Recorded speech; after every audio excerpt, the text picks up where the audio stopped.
Hi, my name is Amy Beckstead Leonard, and I'm the chair of the Washington Homeschool Organization. And I'm going to share some ideas today about how to homeschool on a budget. And so I'm going to start showing my screen now. Okay.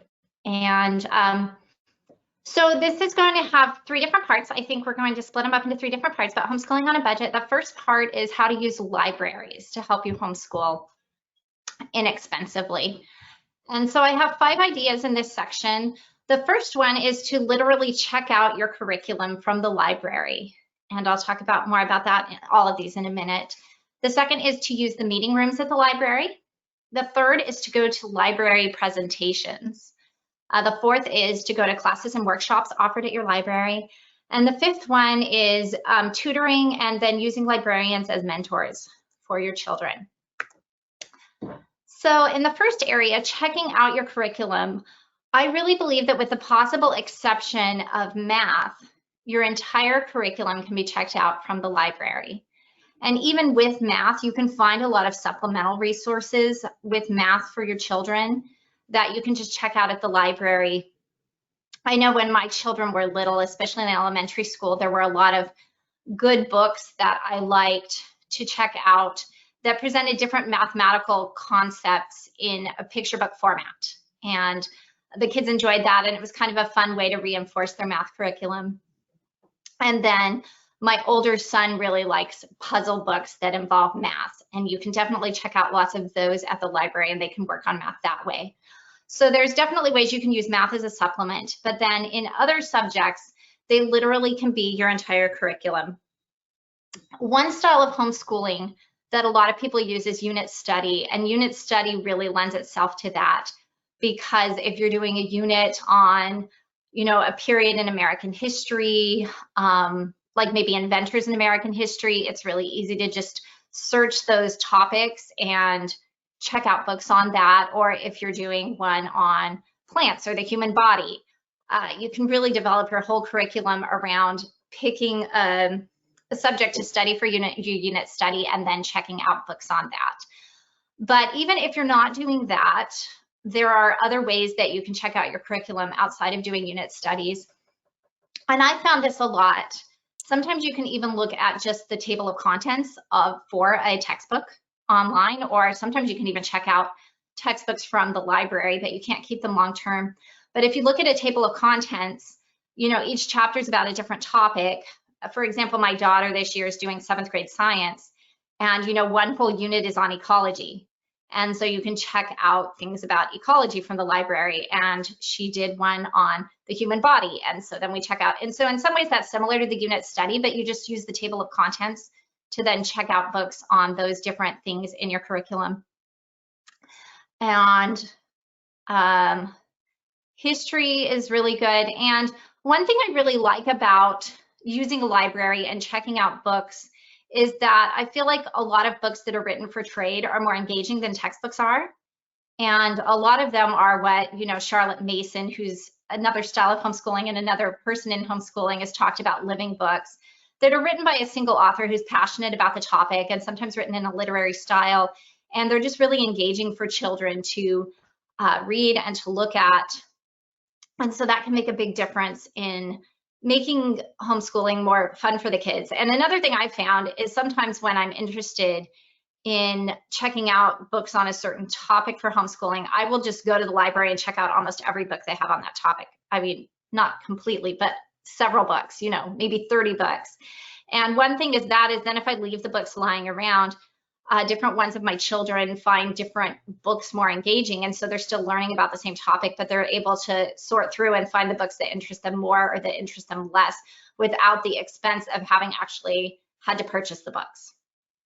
So that, I think, is one of the greatest ways that you can use the library to homeschool on a budget. The next one is to use the meeting rooms, and this in some ways I feel like can meet social needs of homeschoolers more, which is that the meeting rooms in the library, you can schedule them and use them to meet with other homeschoolers. And I know that I've done that in several homeschooling groups I've been in. Sometimes for a speech and debate group you meet, And libraries have different restrictions on meeting rooms, but they're usually open to all. And I know we've met to do read-throughs of different things, and there's a park outside.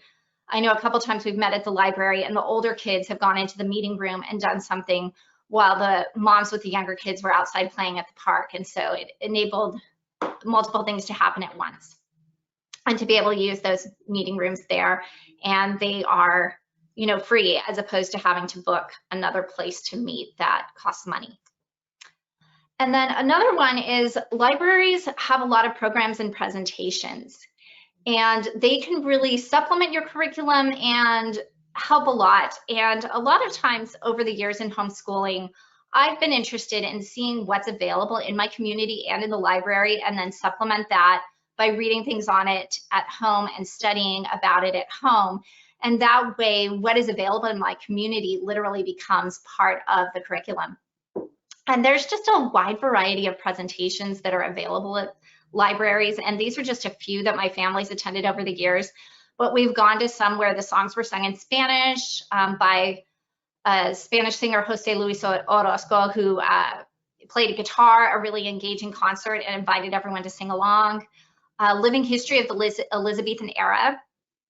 And the woman that did this presentation spent she did a 1-hour presentation, and half of the presentation she dressed in more of like a peasant type dress from the Elizabethan era, and talked about what life was like for peasants during that time. And then in the second half, she dressed up actually like Queen Elizabeth in more fancy dress, and talked about what life was like for the aristocracy. And so just kind of giving an overall picture of the Elizabethan era through the things she wore and the different objects that she brought with her.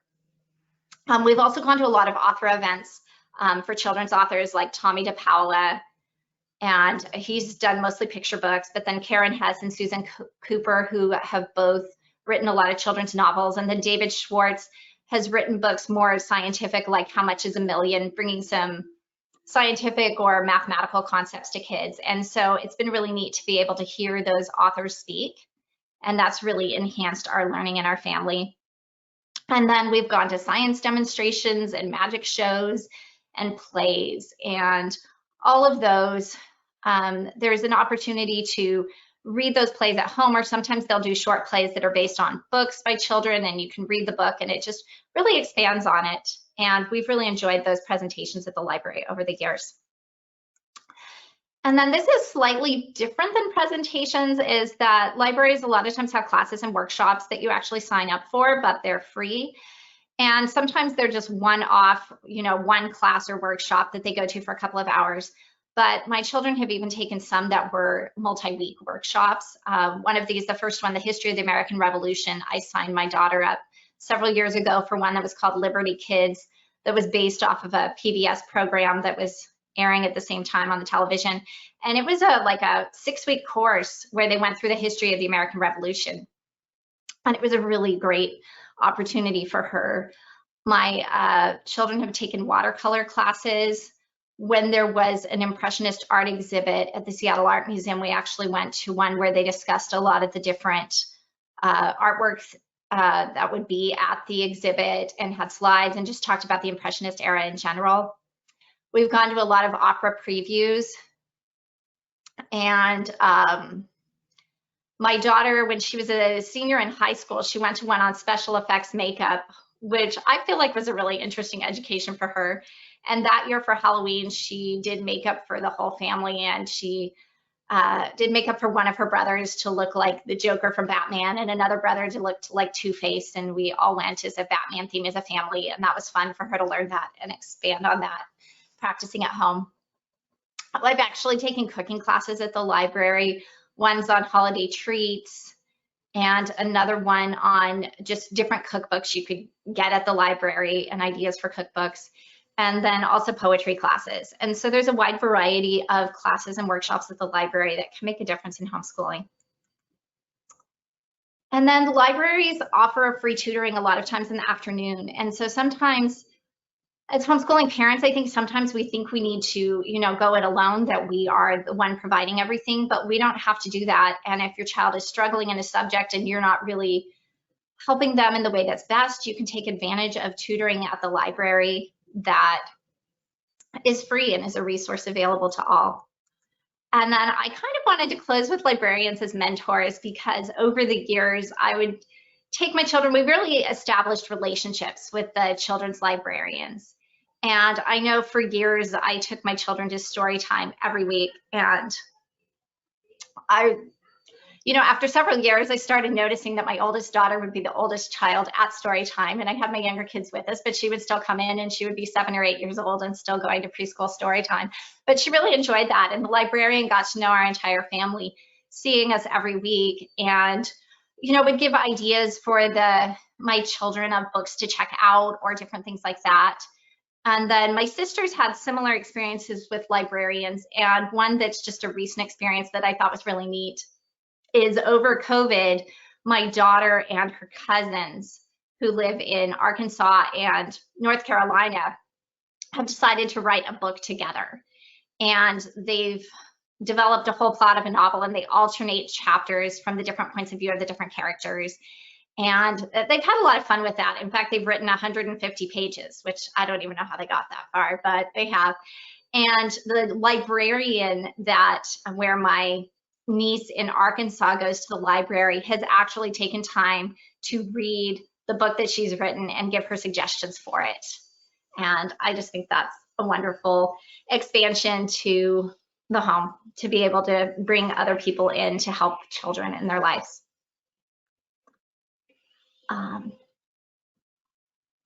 So that was the end of the first part that I have for homeschooling on a budget.